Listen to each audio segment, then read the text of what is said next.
starting. All attendees are in listen-only mode. Well, hello and welcome to today's webinar. My name is Dwayne Butcher of Lean Frontiers, and I'll be serving as your host today. I'm excited to bring to you today a short webinar titled Coaching Up, Down, and All Around, facilitated by Jay VanderZwaag. Jay is partner of the W3 Group, has nearly 30 years manufacturing experience, and is one of North America's most experienced kata facilitators. Just a few notes before we begin. Due to the short duration of our webinar today, we will not be fielding questions. If you would like to ask questions, you can see Jay's email address there on his slide now. Feel free to contact him directly. Also, we will be recording this session, so if you would like to share this with others in your organization or you would like to review any parts of this, look for an email from me within a couple hours after this webinar ends, and you'll find a link to the recording and to be able to download the slide deck that Jay will use today. So for now, Jay, I'm going to turn it over to you. Okay, thank you, Dwayne. Depending on where you are in the world, I'm coming to you live from Holland, Michigan. So it is 1 o'clock in the afternoon Eastern time, so good afternoon wherever you are. I'm happy to be here to talk to you about coaching. Now, due to the duration or the time duration that we have, of course we're not going to delve into the very specifics, but hopefully you'll get an idea from someone that's been in the coaching role now for over 30 years, and hopefully I'll be able to shed some light or share some practical applications with you. I've been in business now for, like I said, 30 years. I spent 10 years at Steelcase, and I spent 10 years at Donnelly Corporation here in Holland.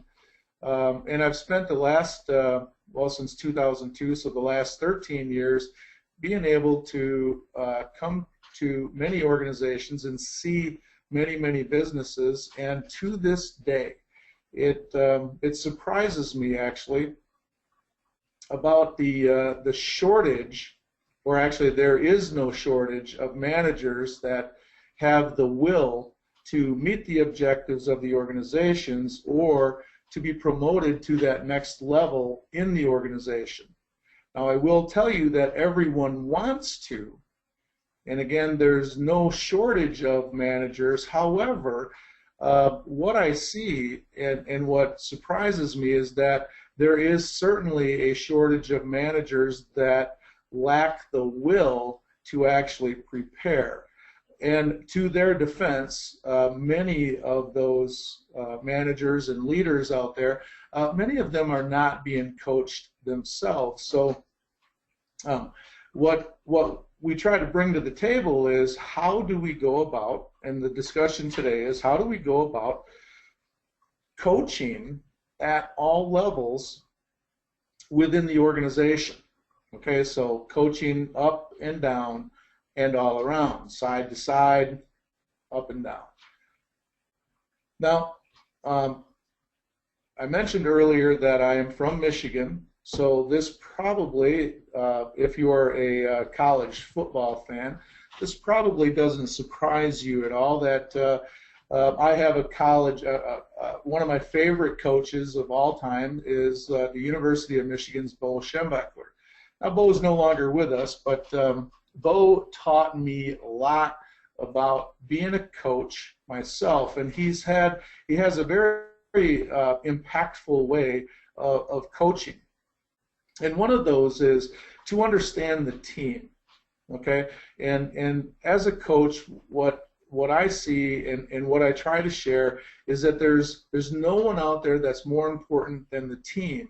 And everyone on the team needs a coach. And this is one of Bo's famous quotes. It says, "No man is more important than the team. No coach is more important than the team, the team, the team, the team." He emphasized that. And if we think of it that way, all of us, everything that you do, you take into consideration, what effect does it have on my team. And so what I want to share with you is that everyone matters. There is a place for everyone, and everyone on Bo's team, and if you think about it sports-wise, and I'm a football fan. I used to be a football athlete. I think in terms of the football field, and I will have some more analogies to share with you regarding my thoughts on coaching. Just in case you're not sure who Bo is, I just want to share some Bo's coaching records, some statistics with you, some data. Notice on there that there's one thing that's missing on Bo's resume, and that is a national championship. However, in 21 seasons at the U of M, he recorded 194 wins against 48 losses and just 5 ties.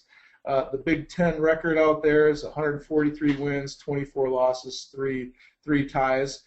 There are titles. There are some championships out there, 13 Big Ten titles and 17 bowl game appearances. So Bo is one coach that I take a lot of, I have a lot of respect for in regards to his approach, and that approach is the team approach, and that's what I like to share with every team that I work with.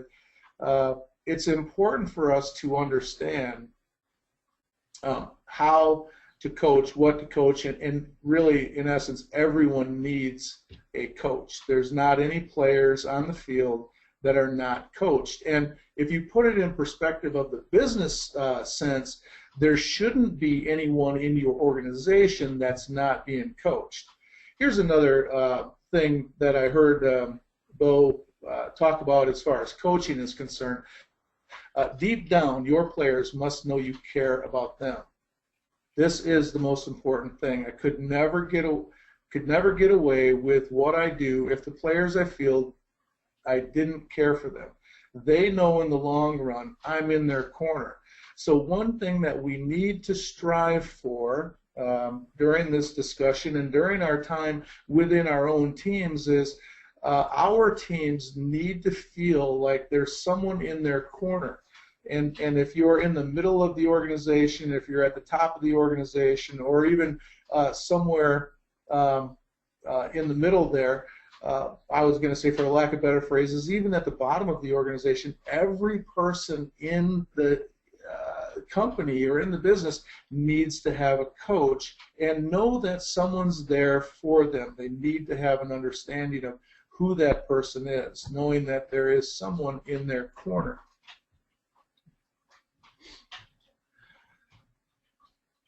I'm not a real big basketball fan, but I am a Coach Wooden fan.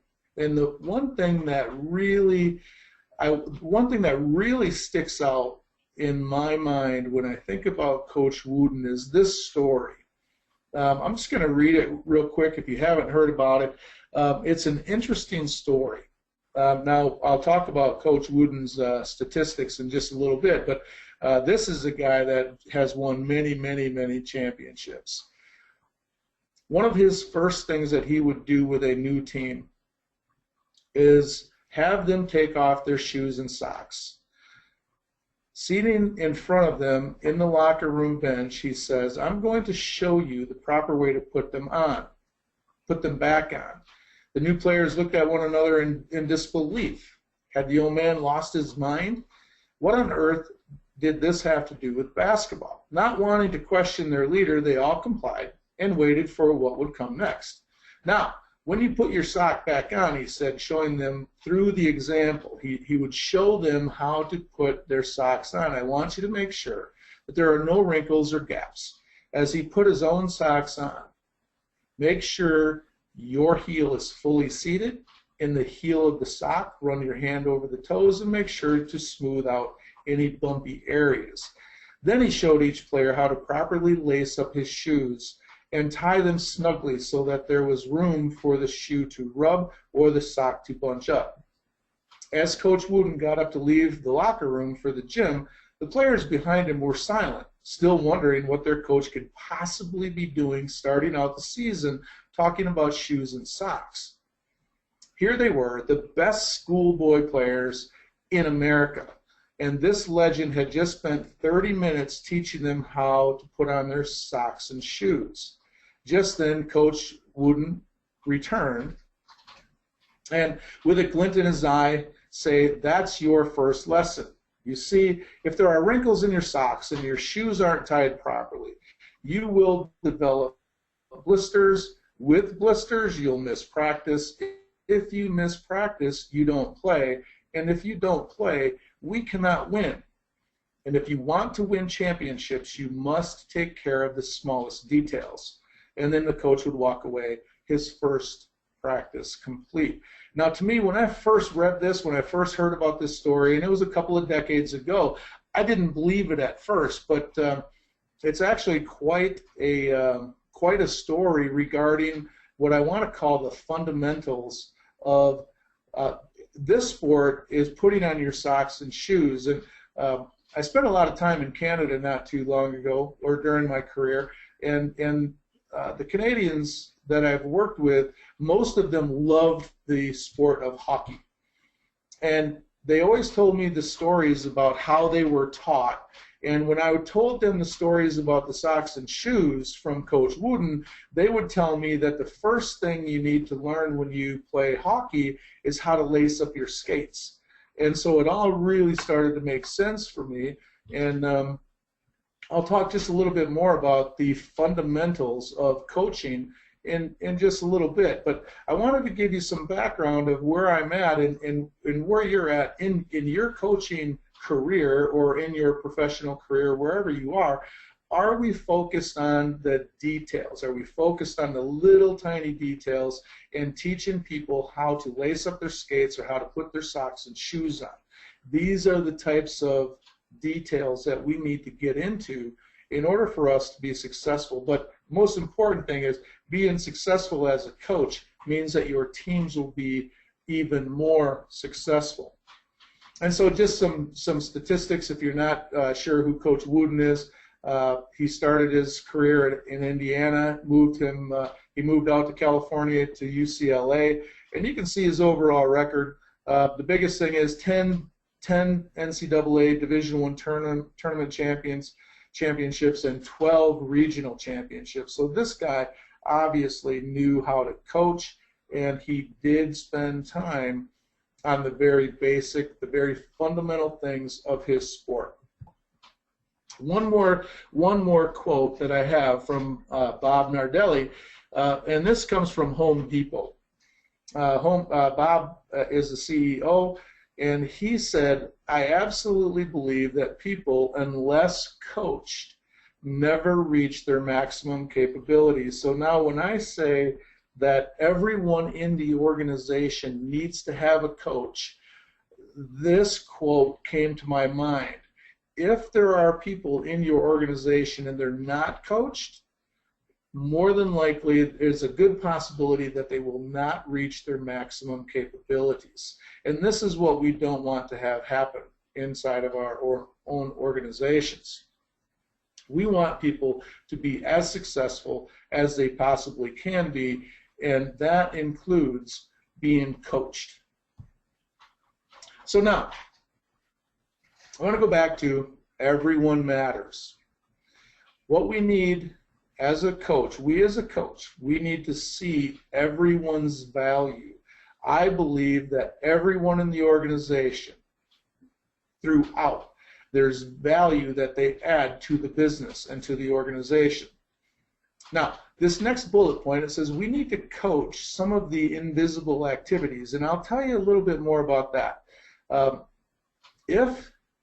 If they're not working, if the invisible activities are not working, the visible activities more than likely won't work, or they don't work.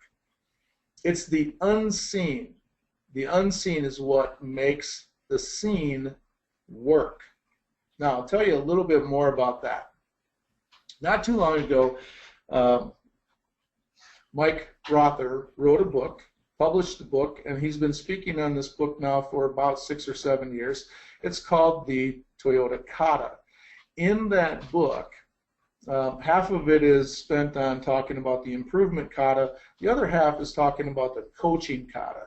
And the coaching kata is the piece that most of the lean community and most of the lean researchers kind of missed, this invisible thing that Toyota does, and they develop their group leaders, their frontline leaders, their managers through these coaching practices. And what I have in front of you now are two different scenarios. The scenario on the left is actually coming directly from Mike and his research in the book Toyota Kata. It's called the 5-question card. These questions are meant to be asked on a day-to-day basis in a very specific routine, in a very specific point in time. This is part of what the unseen things that we practice that I'm talking about. One way to continuously improve your process is through what we call the improvement kata. The only way that happens is through the use of these 5 questions. Just want to check the time here. The other side, the right-hand side of the screen, is something that I've been practicing with for probably the last 20 years or so. It's called a daily management, and I call it the last 24 and the next 24, referring to the hours. Here's a coaching routine that you can pick up and begin utilizing even today. You can begin asking some questions regarding safety. In the last 24 hours, what happened regarding to safety? Did you meet your objectives? How about attendance? Are we staffed to where we need to be staffed? How about our quality? In the last 24 hours, how's our quality been? If there's a problem with any one of these, safety, attendance, quality, cost, or delivery, if there's a problem, there's another set of questions that we can ask. And some of those questions are written in the center of that routine, such as, did we understand the problem? Do we understand the problem? Can we explain what the problem is? Do we need to go and see that problem to fully understand? So without getting into the minute details, if we had more time, of course we would, but what these two sides of the slide represent is developing habits through deliberate practice. And this is part of what I call the coaching routine during the course of the day. Developing these habits, having a game plan. This is somewhat of a game plan in place. Now, this slide represents many levels within the organization. Again, if we had more time, we would spend more time on it, but I want you to start at the top of the page, at the director level. This is where we provide a challenge through our vision or through our policy deployment. Some call it Hoshin Kanri. But that's where we start. We start at the top of the organization. We work our way into the manufacturing areas. We can talk about this through engineering. We could do this through quality or purchasing, sales. This does apply depending on who you are in the organization and what type of organization you work in. You can put your own words in there or your own titles in there and then coach your way through them. So from one level to another, there's a coaching activity. There's a daily behavior and routine that take place. And it could look like one of these. Everywhere you see the green arrow, even the blue arrow, that provides an opportunity to, you can talk about, am I trying to improve quality? Am I trying to improve cost, delivery, safety, or morale in the QC DSM? These questions apply, but they also apply through every part of the organization. It doesn't matter. It's not just for the manufacturing or the process-driven. It's also meant to help support, like I said, the engineering department, the maintenance department, and so on, quality department. So now if you notice the blue arrows, The blue arrows are what I call a skip level. So here's an opportunity for, in this case, the director to coach the manufacturing leader. That coach, or that coaching session, once again, it follows the same routine as to not try to confuse anyone. We want to try to be very specific in how we're going to coach our teams to the improvements that are necessary or that we're striving for. So you can see there's multiple levels in the organization. You need to be coaching. Now, if you notice, one red arrow says support on the left-hand side. I'm not sure where the word went on the right-hand side. There must be a formatting glitch or something, but that arrow, if you're taking notes, should say information. And what we're trying to do is we're trying to provide information up while we cascade the support down. So there's an escalation process on the right-hand side, and there's a support process on the left-hand side, but it all has to do with these coaching routines that we do during the course of the day. And by the way, these should be done and practiced deliberately every day. Every day we should have a deliberate coaching session or routine. Now, to look at it another way, each one of these stick figures represent people, team members. Some of them are coaches, some of them are players. For example, if you look at the daily routine toward the middle and the right-hand side, there's a shop floor management routine that takes place with a team and a supervisor. In the next, if you go to the weekly session, there's a reflection and coaching feedback from the manager and the supervisor, and then there's even some second coaching from coaching feedback from the upper manager to the manager who's also coaching the supervisor. So this slide may be a little bit confusing, but the important thing is that there's coaching taking place on a daily basis at the process level. There's coaching taking place on a weekly basis. There's coaching taking place on a monthly basis as well, depending on where you are within the organization. Now, here's some fundamentals that I was talking about a little bit earlier. The first and foremost thing, as far as me as a coach, I need to try to be as prepared as I possibly can. I truly believe, I heard this somewhere on the radio about, I'm going to say 10 years ago or so, and it really hit home for me, and it's kind of been my slogan ever since. Being prepared means to me that I can't teach or I can't coach what I don't know, and I can't lead where I won't go. So it's very important for us to understand that being prepared means we need to understand the game. Whatever that game is, whatever that business is, we need to know what that is. We need to have a playbook. We need to know and define the routines. We need to know the very fundamentals of blocking and tackling, so to speak, within that organization, and teach those. Teach them by example, as Coach Wooden did. Take off your socks, put your socks back on, but you're going to put these socks on very specifically. Okay? So we need to understand what that playbook is, have defined routines such as those coaching routines that I showed you a little bit earlier, and then coach the fundamentals first. Coach the blocking and tackling first. Get those easy things, so to speak, out of the way. What are those things? We need to understand what they are. Okay, so that's my discussion on coaching and the coaching fundamentals. You have my email address there, and I wish there were time where you and I could interact just a little bit more, but that's not the purpose of this webinar.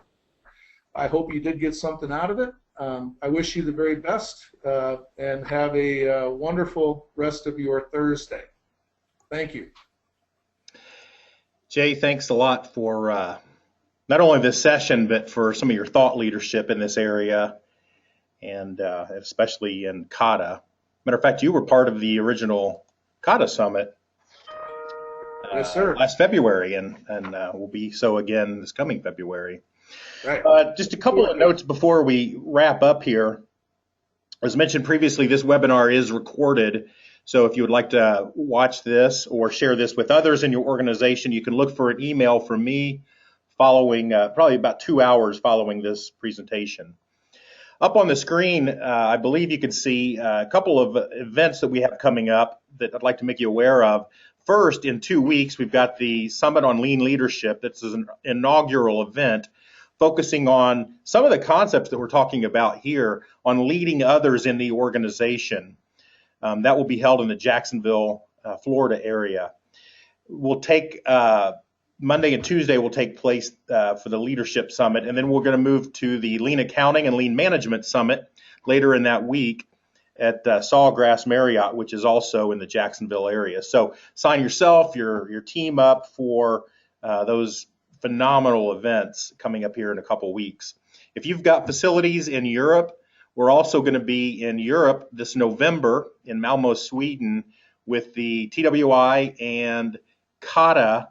It's actually called the TWI Summit, but topics within that are going to be covering TWI, CATA, Lean, and really how all of those things can work in concert with one another.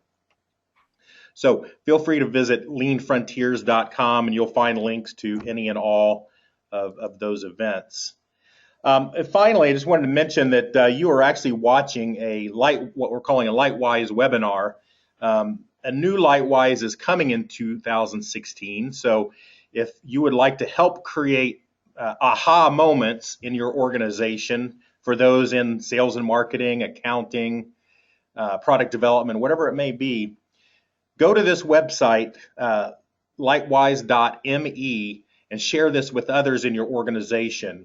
We're going to have webinars on a myriad of topics that will help, again, create those aha moments across the Lean organization.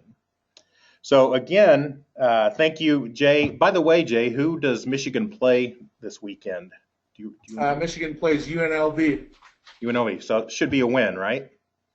Well, we here in Michigan have come to grips with, should be a win isn't always a win. That is very true. Certainly a fan of Coach Harbaugh. As a Colts fan here in Indianapolis, he was Colts quarterback a few years back. So yes, he was. He sure was. So anyway, we're excited to see what happens. Good luck to your Wolverines this weekend and throughout the rest of the season. And again, Jay, thanks. And thanks to all of you who participated in today's webinar. Have a great day. Thanks, Dwayne.